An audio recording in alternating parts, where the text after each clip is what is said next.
السلام علیکم ورحمۃ اللہ وبرکاتہ۔ اس سے پہلے ویڈیو میں طلاق کے ریزنز اور اس کے اسباب بتلائے گئے تھے، اور یہ بھی بتلایا گیا تھا کہ اگلی ویڈیو طلاق دینے کے طریقے پر ہوگی۔ اس طریقے کو جاننے سے پہلے یہ بات ذہن میں ہر انسان کو، ہر شخص کو رکھنا چاہیے کہ انسان ہونے کے ناطے ہر ایک کے اندر کچھ نہ کچھ اچھائیاں اور کچھ نہ کچھ خرابیاں ہوتی ہیں۔ کوئی بھی انسان یہ نہیں کہہ سکتا کہ وہ 100% فرشتہ بن جائے اور اس کے اندر کسی قسم کی کوئی خرابی ہی نہیں ہو۔ ایسا معاشرے میں ملنا مشکل ہے۔ کچھ نہ کچھ انسانی فطرت کے اعتبار سے برائیاں اور اچھائیاں ہوتی ہی ہیں۔ میاں بیوی دونوں کو ایک دوسرے کے اچھائیوں اور برائیوں دونوں پر نظر ہونی چاہیے۔ یہ نہیں کہ صرف برائی ہی نظر آئے اور اچھائیوں کو نظر انداز کر دیا جائے، اور برائیوں کو دیکھ کر کچھ فیصلہ لیا جائے۔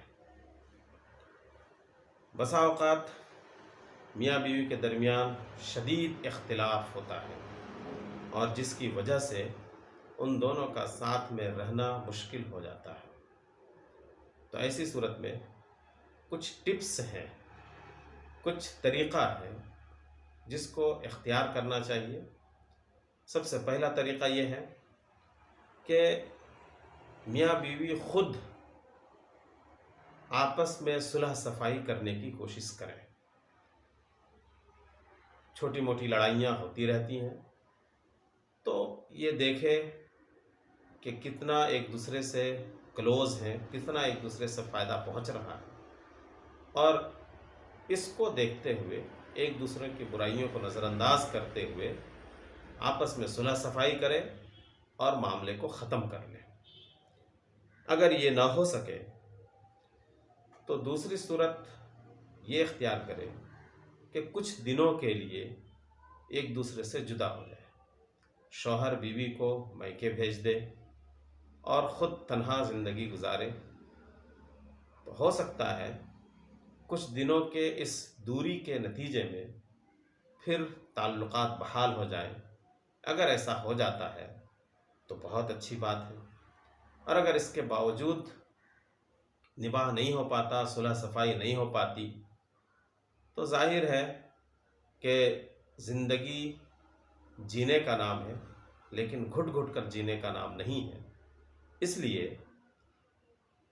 ہر ایک کے خاندان سے باشعور افراد کو جمع کیا جائے اور وہ لوگ مصالحت کی کوشش کریں، اور ایک دوسرے کے اندر جو برائیاں پائی جا رہی ہیں اس کو سمجھا کر بجھا کر ختم کرنے کی کوشش کریں وہ لوگ۔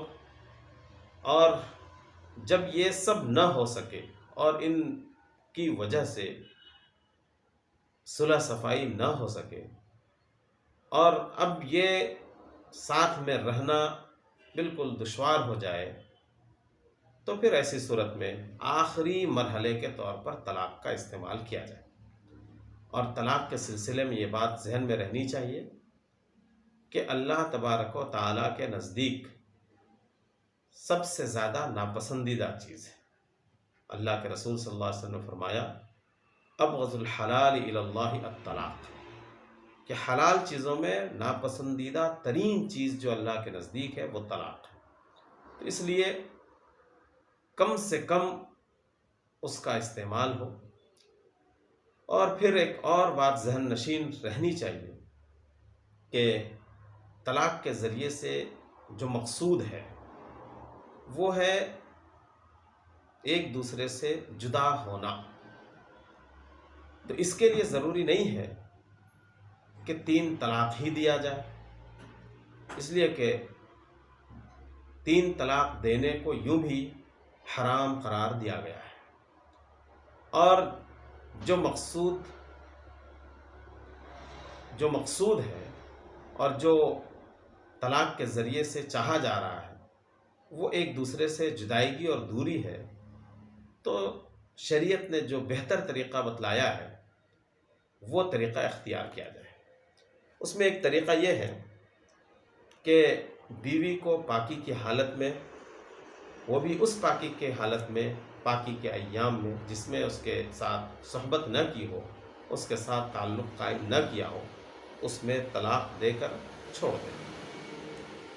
اب یہاں پر ایک طلاق دے کر چھوڑ دے تو اس صورت میں ایک گنجائش رہ جاتی ہے کہ اگر عدت کے دوران صلح صفائی ہو جائے تو پھر رجوع کر سکتے ہیں، ایک دوسرے کو اپنا سکتے ہیں، اس میں کسی قسم کی نکاح کی ضرورت نہیں پیش آئے گی، نہ تجدید نکاح کی، نہ نئے مہر کی، کیونکہ یہ ایک طلاق دینا طلاق رجعی کے طور پر ہوگا تو یہ رجوع کرنے کی گنجائش ہوگی۔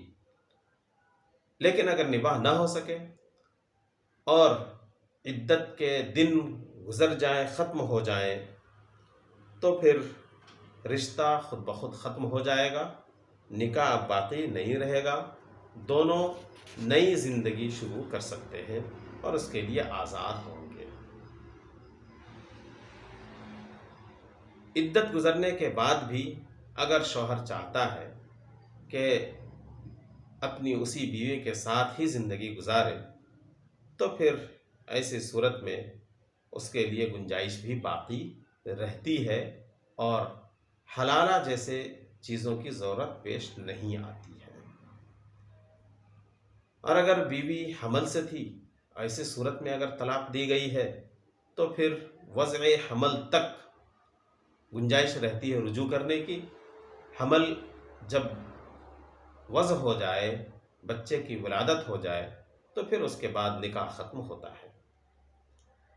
تو یہ طریقہ ہے بہتر طریقہ، سب سے بہتر طریقہ کہ ایک طلاق رجعی دی جائے۔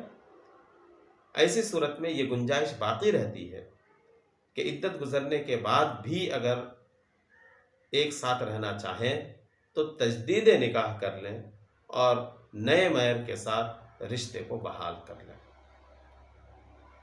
دوسری صورت یہ ہے کہ بیوی کو پاکی کی حالت میں شوہر ایک طلاق دے، پھر دوسرے ماہ دوسری طلاق دے، پھر تیسرے ماہ تیسری طلاق دے پاکی کی حالت میں۔ یہ 3 طلاق دینے کا طریقہ ہے، اگر 3 طلاق دینا ہی مقصود ہے تو۔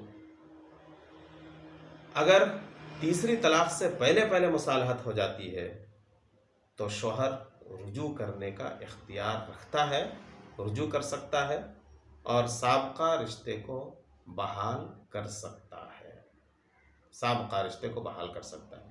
اس صورت میں بھی حلالی کی ضرورت پیش نہیں آئے گی۔ لیکن 3 طلاق تیسرے ماہ میں اگر دے دے، تیسری طلاق بھی، تو ایسی صورت میں اب حلالہ کے بغیر کوئی گنجائش باقی نہیں رہ جاتی۔ تو جو طریقہ اختیار کرنے کے لیے شریعت نے کہا ہے، بہتر طریقہ وہی ہے کہ صرف ایک طلاق دی جائے اور وہ طلاق رجعی ہوگی، اس میں رجوع کی گنجائش بھی رہتی ہے عدت کے دوران، اور عدت کے دوران نکاح کرنے کی بھی ضرورت نہیں ہے، نہ مہر کی ضرورت پڑے گی۔ لیکن عدت گزرنے کے بعد چونکہ نکاح ختم ہو جاتا ہے، اس لیے نئے مہر اور نئے نکاح کے ساتھ رشتے ازدواج کو بحال کر سکتے ہیں، حلالے کی ضرورت پیش نہیں آتی۔ اس لیے 3 طلاق ہرگز نہ دیں۔ اس میں 2 نقصان ہیں۔ ایک تو شرعی نقصان یہ ہے کہ یہ حرام چیز اور حرام کا آپ استعمال کر رہے ہیں۔ دوسرا نقصان یہ ہے کہ اگر آپ عصر نو پھر سے زندگی گزارنا چاہتے ہیں اسی بیوی کے ساتھ تو اس کے لیے حلالہ کرنا پڑے گا۔ اب ظاہر ہے کہ جو غیرت مند شخص ہوگا وہ اس کے لیے تو تیار نہیں ہوگا۔ پھر اس کے ساتھ ساتھ all India Muslim personal law board نے ایک مطالبہ بھی کیا تھا عوام سے، سماج سے، کہ اگر کوئی شخص 3 طلاق دے رہا ہو تو اس شخص کا سماجی بائیکاٹ، سوشل بائیکاٹ کر دینا چاہیے تاکہ دوسرے لوگ اس سے عبرت حاصل کریں اور 3 طلاق دینے سے بچ جائیں۔ آج کے لیے بس اتنا ہی، پھر ملتے ہیں اگلی ویڈیو کے ساتھ۔ اللہ حافظ۔